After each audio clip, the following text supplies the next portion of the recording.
आदरणीय बंधुओं, माताओं व मेरी प्यारी बहनों, राधे राधे। आप सभी का हमारे YouTube चैनल जीवन की धारा पर बहुत बहुत स्वागत है। बंधु, आज हम इस वीडियो में पुरुषोत्तम मास महत्तम का 24वां अध्याय सुनेंगे, जिसे सुनने सुनाने से भगवान श्री पुरुषोत्तम की कृपा से मनुष्य के कुल का उद्धार होता है। वे प्राणी इस लोक के सुखों को भोग कर अंत वैकुंठ लोक को पाता है।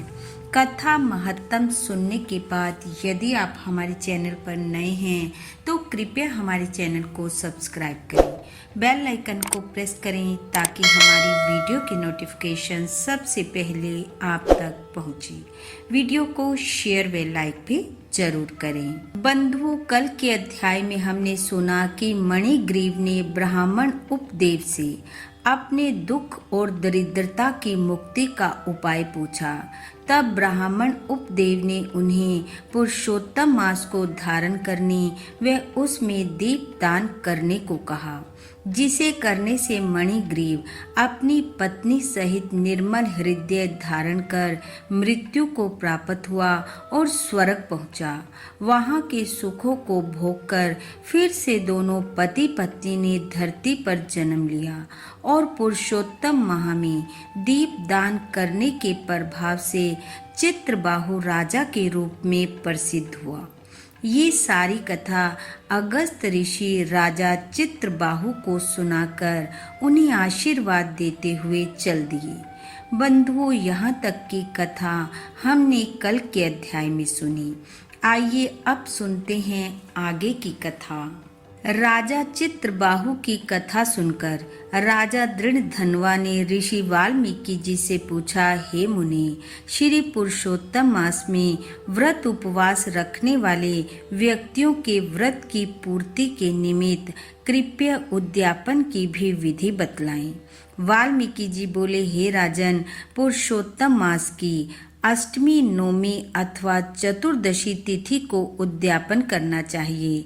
इस दिन प्रातः काल उठकर स्नान आदि क्रियाओं से निवृत्त हो स्वच्छ वस्त्र धारण करें। फिर यथासाध्य सामग्री से उद्यापन करें। भगवान विष्णु की परम भक्ति करने वाले 30 ब्राह्मणों को पत्नी सहित भोजन करवाएं।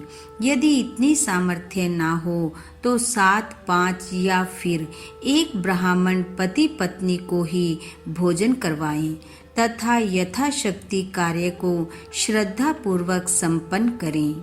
ऋषि बोले, मध्याह्न काल में एक द्रोण अथवा इसके आधे अथवा चौथाई भाग जितने की सामर्थ्य हो उतने ही सांख्य लेकर धान्य मिलाकर सर्वोत्भद्र बनाकर उसके चारों ओर यथाशक्ति सोने, चांदी, तांबे अथवा मिट्टी के छिद्र रहित निर्मल 4 कलश मंडल स्थापित करें।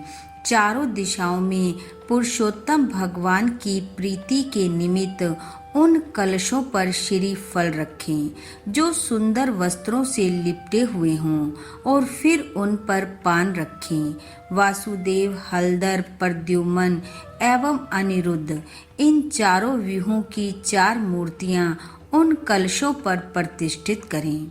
पुरुषोत्तम व्रत के प्रारंभ में स्थापित की हुई श्री राधे सहित भगवान पुरुषोत्तम देव की मूर्ति को कलश के साथ लाकर सबके मध्य में मंडप में प्रतिष्ठित कर दें। पूजन के निमित्त किसी वेद वेदांग में प्रांगत वैष्णव आचार्य ब्राह्मण को लेकर आएं। जप निमित्त 4 ब्राह्मणों को 2-2 वस्त्र एवं दक्षिणा दें। वस्त्र आभूषणों से आचार्य को अलंकृत करके हृदय से प्रसन्न होकर शरीर की शुद्धि के लिए प्रायश्चित करें।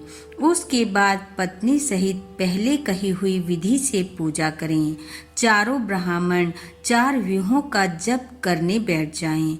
चारों दिशाओं में 4 अखंड दीप प्रज्वलित कर दिए जाएं और नारियल से अर्घ दान करने के उपरांत चौकड़ी मारकर दोनों हाथों की अंजलि में ऋतु के अनुसार फल फूल तथा पंच रतन ले और सपत्नी भक्ति श्रद्धा एवं मुदित मन से भगवान श्री हरि का स्मरण कर अर्घ आदि 16 उपचारों से पूजा करें।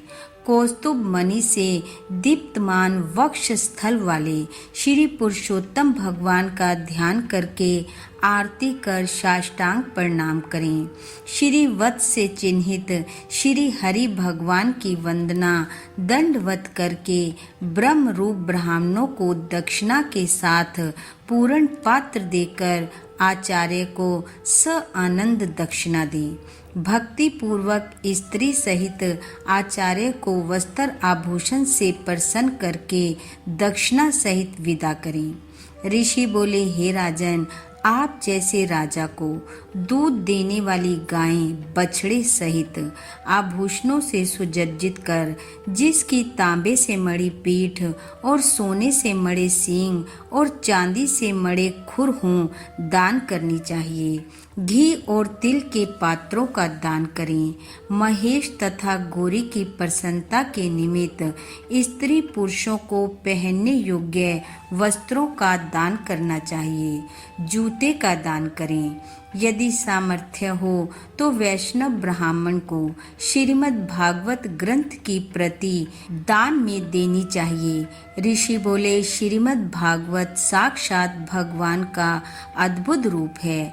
जो व्यक्ति इसे दान करता है वह अपने कोटि कुलों का उद्धार करके योगी जनों को भी दुर्लभ गोलोक में वास पाता है और अप्सराएं उसकी सेवा करती हैं। सहस्त्र कन्याओं के दान, 100 अश्वमेघ यज्ञ, कृषि योग्य भूमि एवं तुला दान करना भी श्रीमद् भागवत के ग्रंथ के दान की 16वीं कला की समानता नहीं रखते।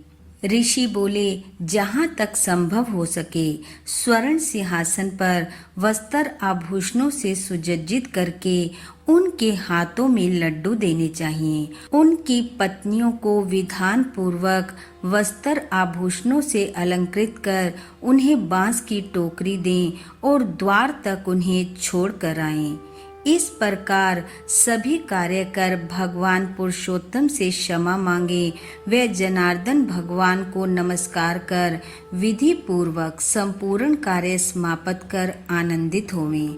सबको समान भाव से प्रसाद वितरित कर असत्य न बोलने की प्रतिज्ञा करते हुए सब परिवार भोजन करें। पूर्णिमा को रात्रि जागरण और भगवान कृष्ण की पूजा कर अंत में पत्नी सहित व्रती पुरुष भगवान पुरुषोत्तम को राधिका सहित नमस्कार करे।